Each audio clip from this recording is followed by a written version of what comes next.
This is Dolany TV, and welcome back to another Edmonton Oilers discussion today. Well, you know what? The past 2 days we've kind of had some fun with some articles that came out about Mlian Lucic, a Sportsnet 650 interview, and possibly going to Vancouver. Now, you throw out every single theory possible on it, right? Obviously, theory A is Milan Lucic trying to orchestrate a trade. Theory B, Milan Lucic is trying to voice his frustration. Theory C, he's just a hometown kid who would like to play in his hometown at some point. Everybody does it at some point in their career. Kyle Brodziak came back to Edmonton to do just that, obviously. So there's a couple of things there, right, that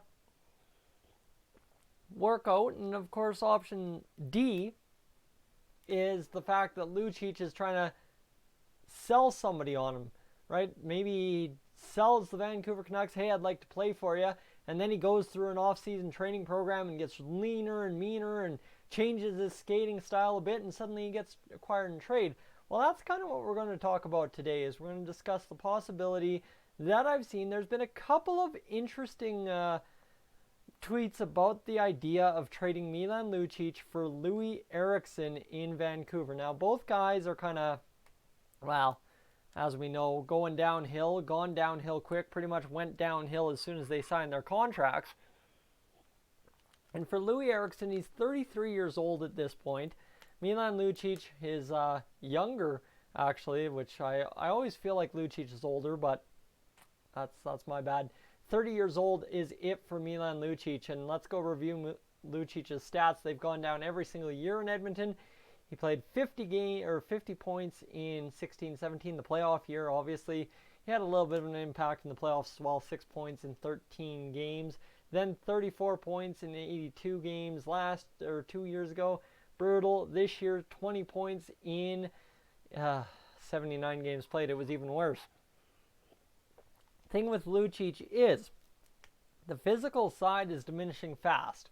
And that's exactly what Milan Lucic brings to the table, in my opinion, is the fact that he is and can be such a physical force.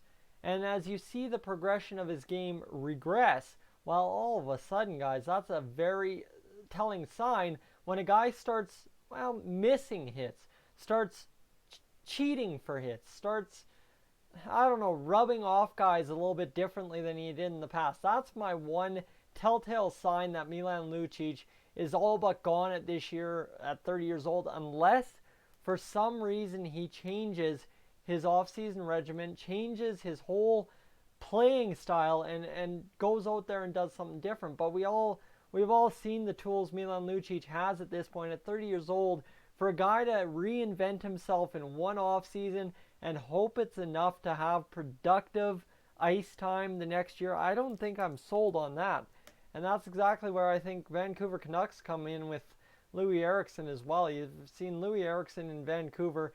It's been a kind of forced marriage. Another guy who came over from the Boston Bruins in 16-17, right? He played his first season with the Canucks, 24 points in 65 games, 23 points in 50 games, and 29 points in 81 games. Now, okay, right there you've seen Loui Eriksson pretty much get better every single year with the Vancouver Canucks. But it's not so much when it comes to the Vancouver Canucks about Loui Eriksson being a god-awful player. That's not where I get in on this debate with it. The Loui Eriksson thing, the way I get into it is the fact that the Vancouver Canucks are rebuilding, are changing their whole culture of their team. Obviously, you've seen it with Elias Pettersson, you've seen it with Brock Besser. On the back end now, Quinn Hughes, Thatcher Demko in net. It's the youth revolution that the Oilers have tried to go through several times over. But a guy like Loui Eriksson, who's earning $6 million, who's going to kind of make it hard for the GM to negotiate the fact that, this guy, he's old, he's making this much money, not producing this much, not really fitting the culture. Well, there you go. So that's essentially Loui Eriksson in a nutshell. But now that goes back to the Milan Lucic point. Why would you bother requiring Milan Lucic? And that's my question today. Is it possible for such a trade to work? And in my opinion, I don't think it is. but mathematically it kind of makes sense because for the Vancouver Canucks, I don't know. It doesn't make sense on the Canucks end as much as it does the Oilers end. However, for the Canucks, the thing is with Loui Eriksson, he has a no trade clause right now. So if you can get him to waive it out to Edmonton, that's not as bad of a situation because he doesn't go into modified no trade clause until 2021.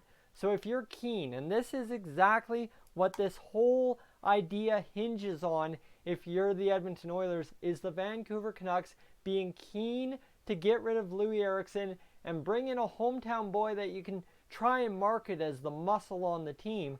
And I mean, realistically, you're supposed to have Jay Beagle and guys like that down the middle that are supposed to be more of that muscle. But you see where I'm going, right? Is do you want to have, as a Canucks young team, a fourth line you can throw out there and run people through the boards?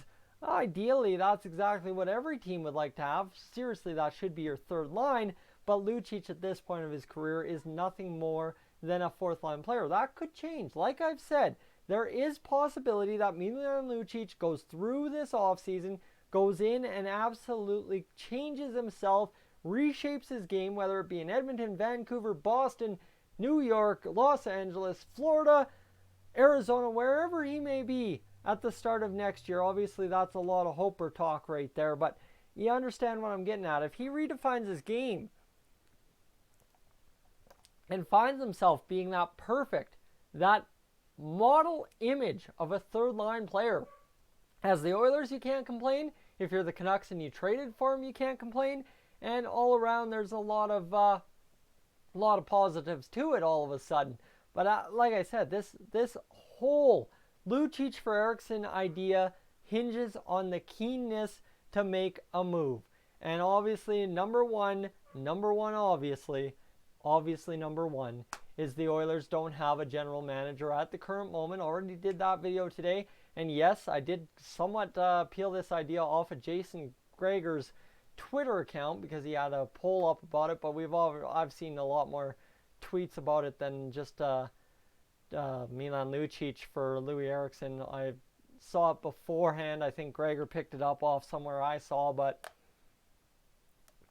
that's besides the point. Jason Greger hitting up with the poll, and 45 Oilers say yes, Vancouver says no, but the next is 30% yes and yes, and that's on 5,332 votes. So on an Oilers Twitter account, you kind of wave your grains of salt where you need to place them on that instance, but it's all on keenness to make a move, and if you don't have a GM, it's kind of tough to do that, and that's exactly where the Oilers find themselves. If you can't make a move because you don't have a GM, you can't get better, and that's going to cost you down the long run in the rest of the season. So for the Oilers, I think it's a matter of being keen to make that move. For the Vancouver Canucks, it's keen to get a guy who doesn't fit the culture, out for someone who's younger, who still has potentially, like I've mentioned a couple times, a year or two to redefine himself,